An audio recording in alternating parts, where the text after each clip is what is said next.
guests. Never a good omen.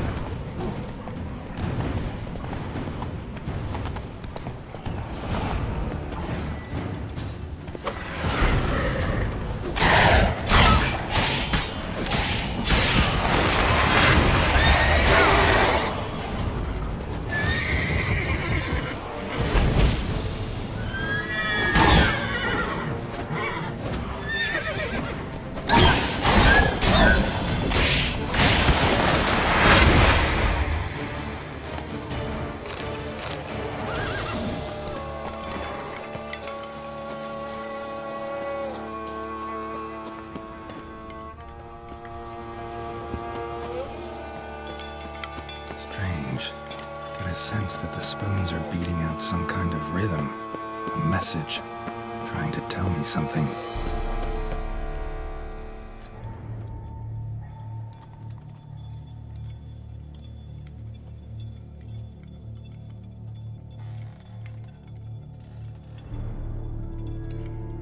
None shall sit and dine with you at your table.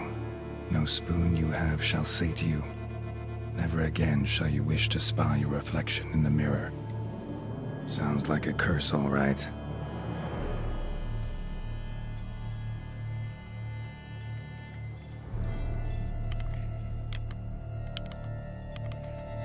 Somebody's clearly obsessed. Regis mentioned the place might be cursed. Can't be a coincidence. Need to look around.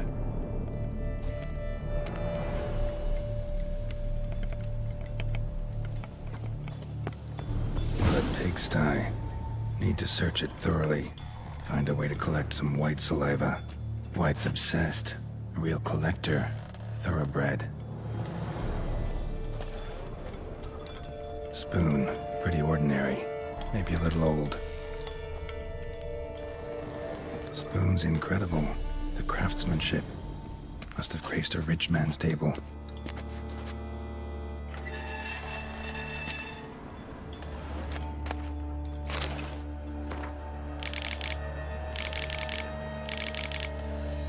Girl realized she was changing into a monster, recorded it in her diary. Poignant.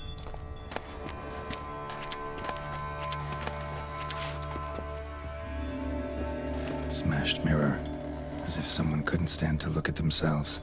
The monster. Journal's author, maybe? No spoon you have shall sate you. Whatever lives here treated that literally. Still searching for the right spoon. Another spoon. Yep, just as normal as the last one.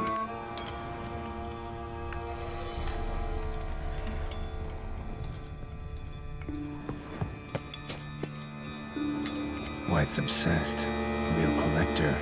Thoroughbred. None shall sit and dine with you at your table. No spoon you have shall sate you. Never again shall you wish to spy your reflection in the mirror. Skeletons. Doubt they came here willingly. This have anything to do with the curse? None shall sit and dine with you at your table. It'd make sense.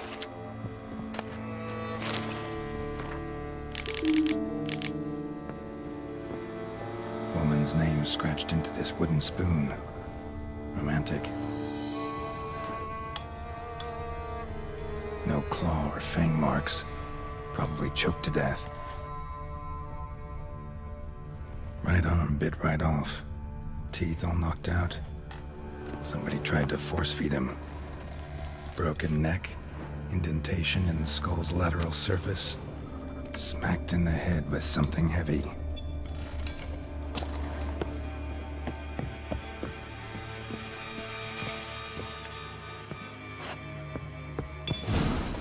Actually does seem like a White's lair. Bit atypical, but still. Cauldron should be somewhere around here.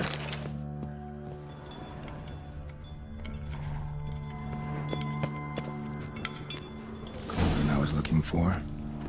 White's not particularly tidy. Table's set. White who lives here is getting ready for some sort of feast. White that lives here, definitely afflicted by a curse. And it's been trying desperately to lift it. Cauldron's empty, unfortunately. We just need some brew. Afraid he won't get that. No choice but to hide and wait for the saliva glands and their bearer. Need a spot that'll let me observe the cauldron. Spoon, pretty ordinary. Maybe a little old.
Not gonna hurt you.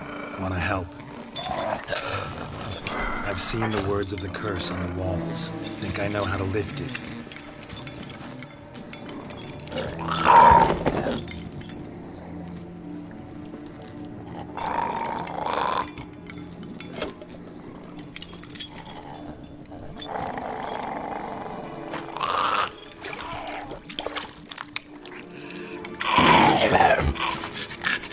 You tried to bring folk here, convince them to sit at the table with you, right? Well, I'm gonna be your guest now. Your willing guest.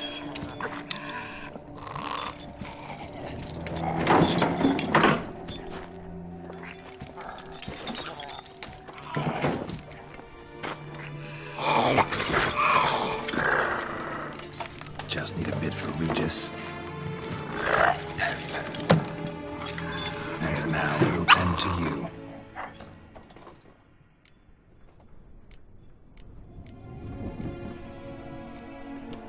Need to get this right. Words of the curse were, "None shall sit and dine with you at your table. No spoon you have shall sate you. Never again shall you wish to spy your reflection in the mirror."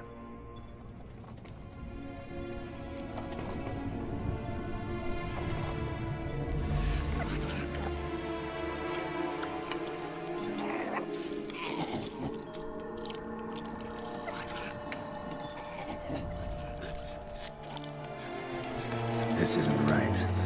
I missed something? Listen, gonna stand up real slow. Gotta search the house again. Sit tight, I'll be right back. Calm down.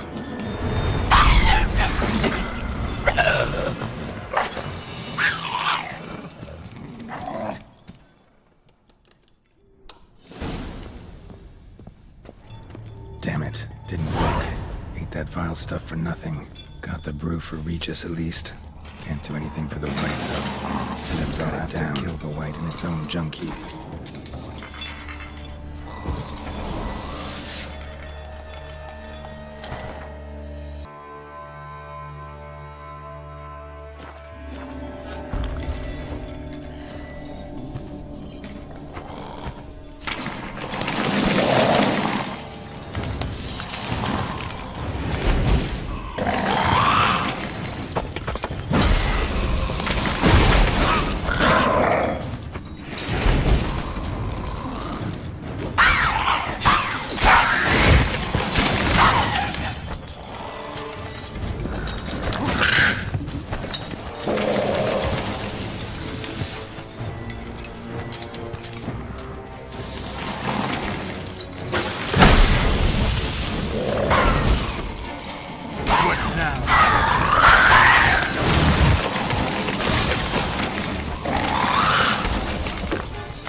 Think your friend's hand will make for a nice broth? You've clearly honed your sense of humor.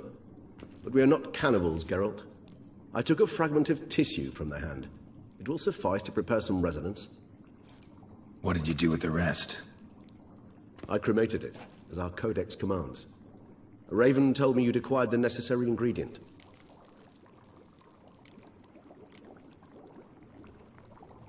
Send your spies after me? My watchers. Were something to go wrong, I could then arrive quickly to help. Managed fine alone, but thanks for the thought. Gonna need much longer to finish brewing resonance? Mentioned a last ingredient, too. What about that? That, I fear, might prove troublesome. You see, to use the concoction to summon the memories of one, the solution must contain the blood of another specimen of the same species. Shouldn't be a problem. I happen to know a higher vampire who should be willing to help. Right, Regis? It's not that simple, I'm afraid. While you were away, I tried my damnedest to identify a replacement, but alas, none such exists. Not sure I understand what the problem is. Can't we just draw some of your blood? The blood must be in an agitated state. As I'm certain you know, higher vampires can change their corporeal shell. As our flesh changes, so does our blood's chemical composition. To make a long story short, I shall need to induce in myself a state of strong psychokinetic arousal. In brief, madness, rabidity. And that stands to be very, very dangerous. Dangerous? Why? I mean, you'll still be you, right? True, but I should be highly agitated, in a state of fury.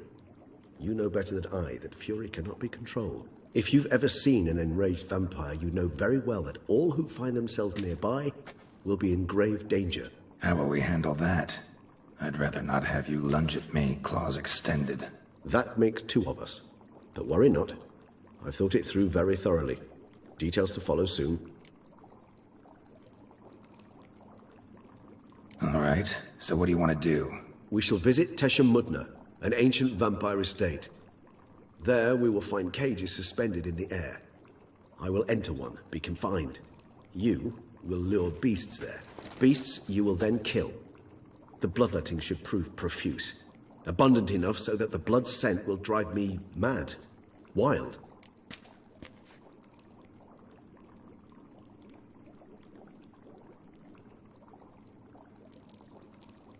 Tesha Mutna. What's it like? It is a place of torment. A torture chamber.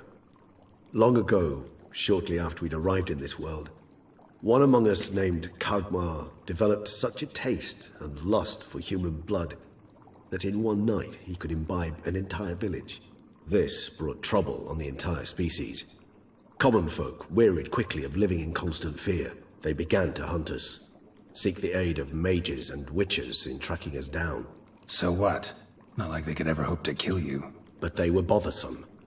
Forgive the comparison, but when did you last enjoy mosquitoes buzzing around your head? In any case, the other vampires decided something had to be done. Kagmar had to be caught and punished. A torture chamber was thus outfitted in the dungeons of Tesha Mutna. Inside it, a cage made entirely of a special alloy of silver, dalvinite, and meteorite steel. Kagmar was captured and locked in the cage. Sat there over 2 centuries, driven to fury time after time, never able to escape. Thus I know the cage will withstand the fury to which we shall drive my humble being. See no reason to dawdle. Tesha Mutna. Take me there. In a moment. Just one last thing.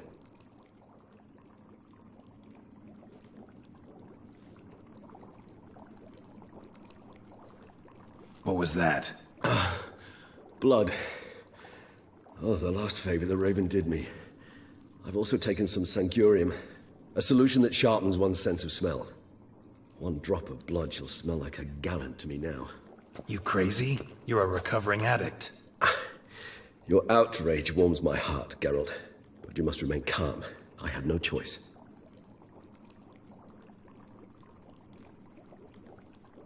As things stand, the die is cast. High time we set off for Tesha Mutna. My head's Spinning already, and you're starting to smell quite tasty. And you're starting to scare me.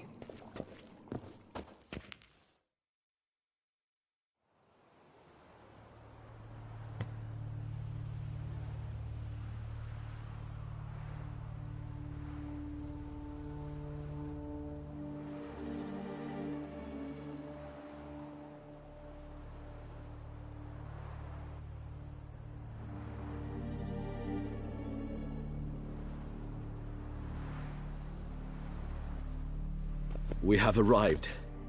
The sacrificial chamber of torture and torment lies underground.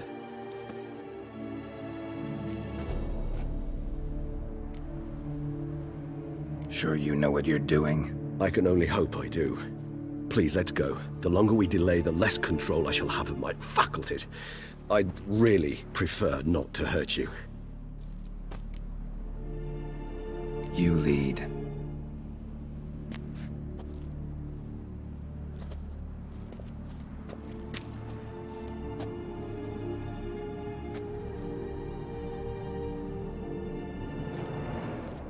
Scurvers must be getting close to their feeding ground. Correct. I told you there'd be danger.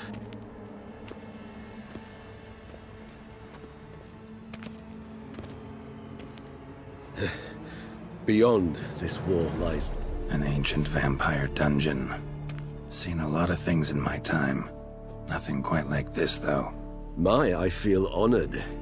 A man with such a wealth of experience, yet I'm about to show him something new. Now, to open it.